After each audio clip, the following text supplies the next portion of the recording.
Classy kings and queens, welcome back with another video. Let's get into it. So I wanted to tell y'all today GJ did me dirty.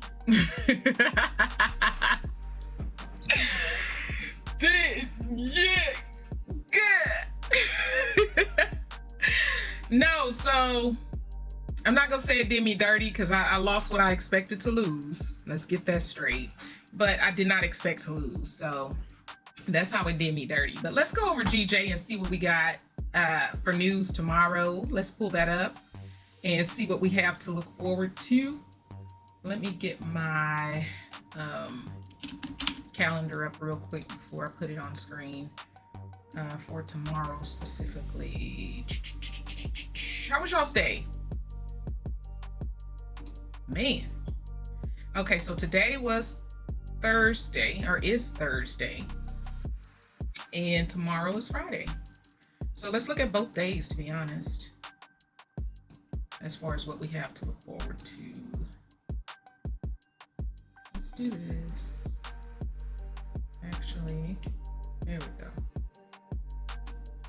Okay, so the calendar, I'm going to pull it over because I'm working with one screen. I usually have multiple screens, but due to technical difficulties, I'm going to work with the two that I have to work with and just make it work. So today being Thursday, I typically trade. I'm selective on whether I trade on Fridays, but I'll just go into tomorrow just trying to see if there's any setups that work according to, the strategy or plan that I have to trade. But I just wanted to go over the news today that we had. We had red folder news on EU pretty much all morning, and the Great Britain pound early morning, like 3 a.m., 2 a.m. And then at about 7:30, we had news regarding the unemployment claims and flash manufacturing. So that was PMI.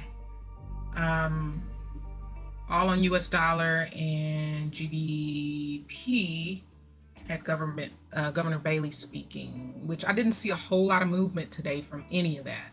Not with GJ, which is what I typically trade.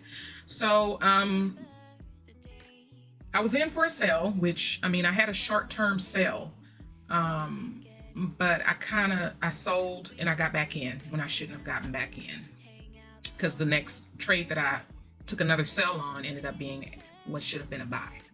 But, not tripping or anything like that. I still am in the green, but I could have been up more just from not getting into that second trade. So we're going to let that live and die at the same time. But that happens. Looking forward to tomorrow. We have CAD news. If you trade anything concerning the CAD pair, it's a Canadian dollar, and pretty much orange folder that's tentative as far as the monetary policy report hearings. So nothing super strong other than the 7:30. That's not going to affect what I typically trade. Just keep an eye out. It is Friday. The last Friday of the month, or no? I don't know. But let's jump right into the charts from the trade that I wanted to mention to you. So this is the trade that I had earlier. I took the ride down here, and then I saw that it consolidated and dropped a little bit more. I missed this part of it.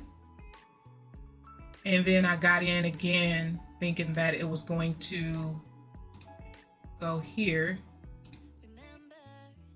It just shows you how the market plays out and when it's changing. I thought it was going to go here, but I should have known by that huge bullish bar that it was probably going to do something, but I was faked out by the bearish bar that printed right next to it. So, it wasn't really anything that was a strong confirmation, but I shouldn't have got in. But it was minimal as far as the pips that I lost. I thought it was going to also go down here and grab a liquidity, which I would probably have exited. That's where my take profit was, down here. So it didn't do that. What it did was it went up, started hanging around the moving average, and it really just didn't make a decision on whether it was going to continue up or go back down. It could have filled the fair value gap since there was a push down. But due to the overall trend, y'all, this is a bullish trend. How can you miss it? And I really just didn't pay strong attention to that. Look at this. You put the trend line on it. Look at that. How could you not know this is a bullish trend? And if it does not break below the moving average or a level of support, start breaking these levels, then you really just can't say that it's going to be selling. So I caught a retracement is what I did this morning. And before I knew it, I got stuck on the retracement. So don't marry y'all's trades. Don't marry your bias if you have a bias going in, because there's a thing that says some people say don't have a bias. You have to have a bias in order to know what trade to take or what type of trade to take. You just don't want to marry that, meaning stay stuck on it. If the market is telling you and you're seeing other things that's confirming, hey, it's not what I expected, get out early, because that's the deal. We're trying to save money. We're trying to, I know you have your stop loss set, but if you see signs that say, hey, it's probably not going to go the way that you expected, get out early and you can save even more pips. And then there's times when you don't want to jump out early. So, I mean, it just takes practice and muscle memory and work and back testing and learning your pair and knowing your pair.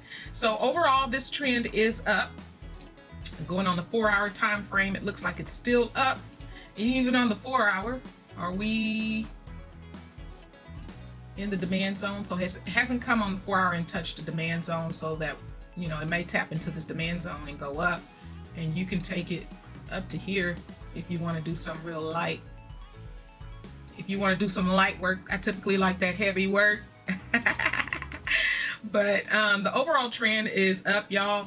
If it shows signs that it's going to reverse or do something different than what's expected as far as the trend that it is in now, and also when you have a moving average that's breaking through your charts and your candlesticks like this, it's consolidation on the lower time frames.